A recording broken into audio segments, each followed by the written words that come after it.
of our relationship. Australia sees the Philippines as a central player and a crucial partner for us in Southeast Asia. So it's great to welcome you here today on your first official visit to Australia as President of the Philippines. And it was a special honour to host you for your historic address to Parliament.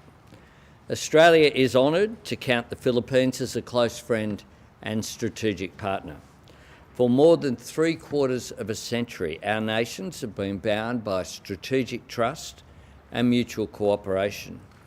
Our ties are strengthened by warm and close personal connections, including through the over 400,000 Australians with Filipino heritage who make a wonderful contribution to modern multicultural Australia.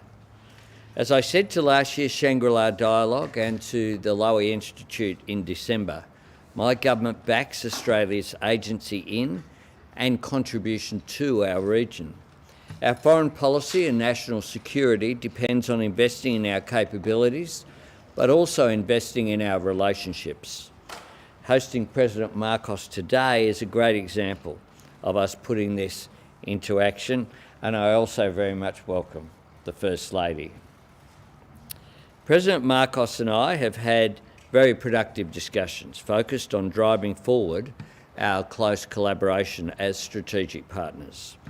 We are ambitious for what we can achieve together, and I'm pleased that we are working actively to build a peaceful region where international law is respected and waterways are open for trade. I'm pleased that with our new MOU on enhanced maritime cooperation, which we've signed today, we'll collaborate even more closely to promote our shared vision for the region, including in civil maritime security, marine environment protection, maritime domain awareness and promoting respect for international law. We'll also continue our maritime cooperative activities as regional partners committed to doing our part to sustain peace and stability in our region. We also discussed strengthening cooperation on cyber and critical technology, and will work together to promote the open and secure use of cyberspace through a new MOU which we have signed today. We've also signed a new MOU between our competition commissions to enhance cooperation on competition law and policy, highly relevant issues in both of our countries given the cost of living pressures that our people are facing. Australia's economic future lies with Southeast Asia, and we're determined to drive growth in trade and investment in line with our Southeast Asia Economic Strategy to 2040, which I launched at the ASEAN Summit last year, and that will be a focus point of the Business Summit on the sidelines of the ASEAN Summit that's being held in Melbourne next week.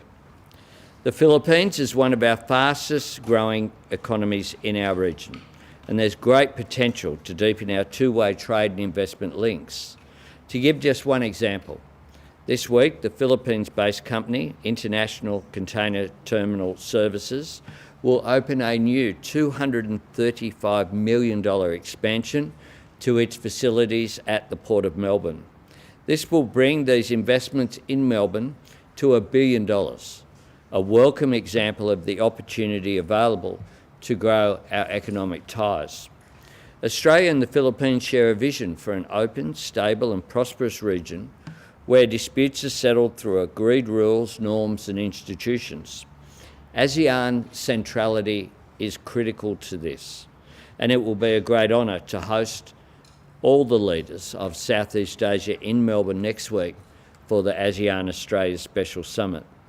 This will mark 50 years of dialogue between Australia and ASEAN, and is another example of my government investing in our relationships and prioritising this, our region. Deepening Australia's engagement with Southeast Asia continues to be a priority. We're invested in and committed to this region. For many years, Australians spoke about the tyranny of distance from the great economies and markets of the United States of America and Europe. Now we speak about the proximity of opportunity. Located as we are at the heart of the fastest growing region of the world in human history. And that presents such an opportunity for us. Our strategic partnership with the Philippines is a key pillar of the commitment to building those relationships in our region. And I look forward to continuing to work with the Philippines and with President Marcos to meet the challenges of our times and realise our shared vision for an open, peaceful, stable and prosperous region. Mr. President. Thank you, Mr. Prime Minister. Today, Prime Minister Albanese and I had a very engaging discussion on a wide range of opportunities and issues under the ambit of our strategic partnership.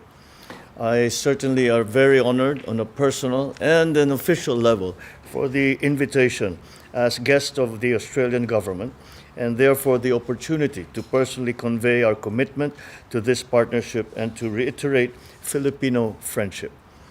Our conversations centered on ways to maximize the enhanced status of relations between our two countries, including on defense, maritime cooperation, non-traditional security concerns, trade and investment, development cooperation, multilateral collaboration, and people-to-people linkages. Defense and security remains a key area of cooperation between the Philippines and of Australia. We look forward to amplifying our joint activities and the capacity building efforts in this regard. On economic cooperation, we anticipate greater bilateral economic cooperation that will allow us to withstand shocks, to be resilient against economic coercion, and to provide an enabling environment for our respective businesses and labor markets to further flourish under the ambit of this strategic relationship and partnership. At the same time, we look forward to our robust people-to-people ties to drive greater cooperation between our two countries and our peoples. The significant Filipino diaspora, the fifth largest immigrant community here in Australia, has contributed significantly to the economic and cultural well-being, not only of our country, but yours as well. It is also an undeniable indicator of Australia's openness to embrace a globalized and interconnected world. Both the Philippines and Australia welcome future consultations and dialogues as we explore and map the uncharted waters that can bring in new opportunities for a closer and stronger relationship between our two countries. To this end, I had earlier the distinction of delivering my address to the Australian Parliament, an honor befitting a partnership between two equal sovereign states and a vital opportunity for the Philippines to express our vision for this cordial and warm friendship. I had the opportunity to expound on the critical role of peace and security in our continued march towards prosperity. And as mentioned in my speech and as discussed with the Prime Minister, both Philippines and Australia emphasized the importance of observing and promoting the rules-based order governed by international law and informed by the principles of equity and of justice. Stability in the Indo-Pacific region is of utmost priority for both our countries. The Philippines recognizes Australia's indisputable role as a regional stabilizer.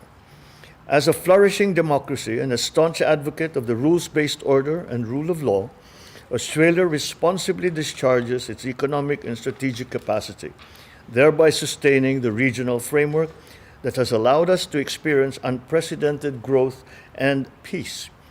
The Philippines fully adheres to the same set of values, making our two countries natural partners in the region. As we are situated in such a dynamic regional security environment, I would like to assure our Australian friends that the Philippines will continue to partner with Australia in promoting predictability of actions in the international arena.